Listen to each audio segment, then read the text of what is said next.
tere, vabandust, kas ma tohiks midagi küsida? Issand jumal, kas te ei näe, et meil on kiire ja me ehitame siin praegu. Hea küll, tehke kiiresti, kuidas ma saan teid aidata? Seda ma vaatan jah, et te tara ehitate ja ma küsiks, mis põhjusel. Mitte, et see kuidagi teie asi oleks, aga meil känguru hüppab pidevalt üle, iga päev on väljas, me peame selle korda tegema, et ta ei teeks seda rohkem. Ahah, ja kui kõrgeks te plaanite selle ehitada? Issand, nii kaua teeme, kuni ta enam üle ei saa. Teate, ma arvan, teil on tegelikult lihtsam mõte, kui...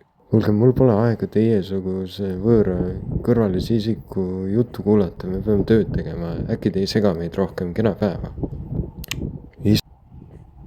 Ja hästi, eks ma siis tulen homme tagasi.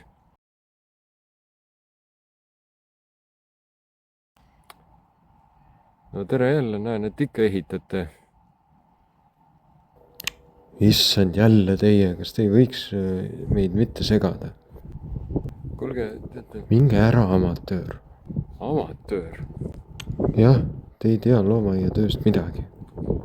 Ja küll amatöör, nagu ma olen, siis paistab, et teil on esmamuljega ikka väga raske. Jääge juba ma vait. arvan, ma olen siin loomaaiast edasi-tagasi käinud siis ka, kui loomaaed avatud ja kui loomaaed suletud on ning näinud, et te selle tara ehitamise asemel te võiksite selle känguru aediku värava kinni panna.